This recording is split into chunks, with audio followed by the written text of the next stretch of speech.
Let's look at rocket propulsion again and think of it in terms of momentum.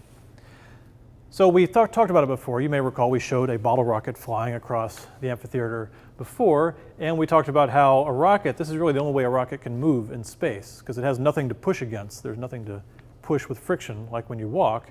So all it can do is be loaded with fuel, ignite the fuel, shoot the fuel out the back, and we have to conserve momentum. So if we have fuel coming out the back, let's imagine a little bit of fuel moving with velocity VE and saying it has a mass, this little chunk of fuel has a mass delta little m. That's flying out the back. You must conserve momentum, so the spaceship must pick up a momentum going the other way. And that's really how the rocket moves. So if you think about it, the velocity of the center of the mass, the velocity of the center of mass of the system is 0. And the system actually doesn't go anywhere if you consider the center of mass of the system. It just stays right here. But a lot of the fuel goes this way, therefore the rocket goes that way. Calculations of the kinematics are complicated because the rocket's mass is changing. You can't just say it's a force acting on a mass m. Big M is going down as it expends the fuel. So that's what makes this a little complicated. But we can solve it just by saying delta P of the system has to be equal to 0. If that's the case, then delta P of the fuel, and when I say the fuel, I mean the fuel that's getting kicked out. The fuel that's in the rocket is still considered part of the rocket. The fuel flying out plus delta P of the rocket also has to equal 0. So let's think. In this process where a little bit of fuel comes out at the exhaust velocity and you get a little bit of a kick to the rocket, let's write down these two changes in momentum. See, for the fuel, it must be negative because we're going to say this is the positive direction. So minus delta M times VE, minus delta M times the exhaust velocity. And this one must be big M times the increase in the rocket's velocity. Right. And those two together must equal 0.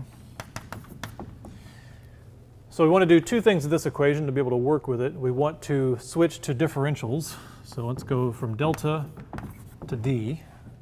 Right, and then, okay, well, that's easy. We could say minus dm, that little change, VE plus m, dv of the rocket equals 0. That wasn't a big change. But there's another change. There's another substitution we can make. And we want to get it all in terms of sort of one set of differentials, right? We have dm of the fuel and we have big M of the rocket. But there's a relationship between those. If some fuel gets kicked out dm, that same mass must have been lost by the rocket. Right? So we have this relationship that d little m equals negative d big M, because there's conservation of mass. If mass comes out of here, dm comes out of here, it must have been lost there. So what we can do is rewrite this equation and just substitute that right there. And we can say dm times VE times the exhaust velocity plus m times dvr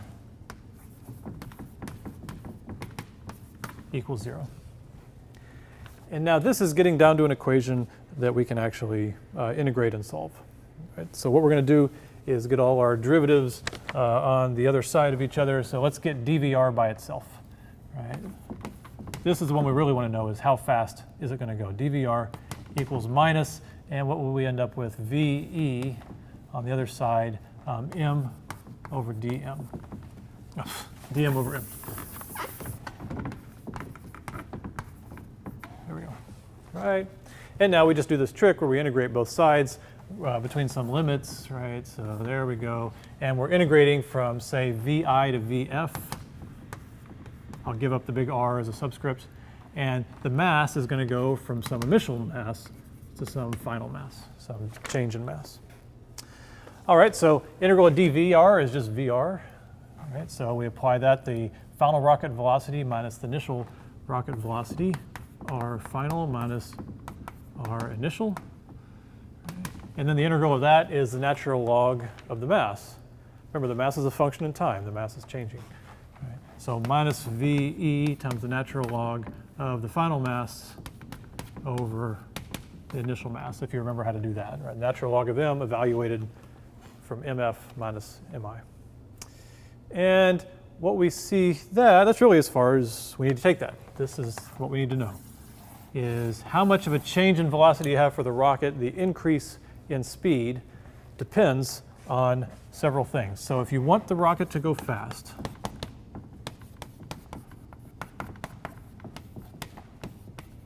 either to get somewhere fast or to escape the gravity well of the Earth, equivalently it needs to go fast, you want a large exhaust velocity, clearly.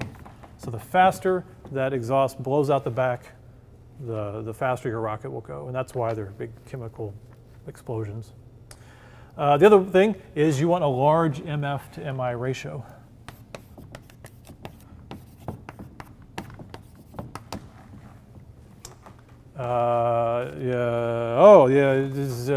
No, let's switch it, make that positive. We do want the rocket to go forward, right? So that negative sign can switch, and then you flip this over. That's what a natural log will do for you. There you go. So you want a large mass initial to mass final ratio, right? So what that means is you want mostly fuel. You want most of the mass to be fuel. Because if most of the mass is fuel, then you have a very large initial mass, and by the time you've blown it all out, you have a very small final mass. This is why rockets carry so much fuel, to go fast and to get out of the Earth's grip. The other useful thing you can calculate from all these equations somewhere is you can get the thrust. Let's see, which one of these is going to get the thrust? It was big M times delta V equals this, right? What if we took a time derivative of this? This would be big N times dV dt, ma, right? So that's ma, so this must be the force, right? So the force of the thrust you get from taking the time derivative of this, ma equals the exhaust velocity times dm dt. So the faster you burn the exhaust, or the faster you burn the fuel, the bigger your thrust. None of these results are surprising. These all make sense. You expect all these things to be true. But to get it, you got to think a little bit about a system where a mass changes. And that's fairly unusual. This is one of the main places that it comes up.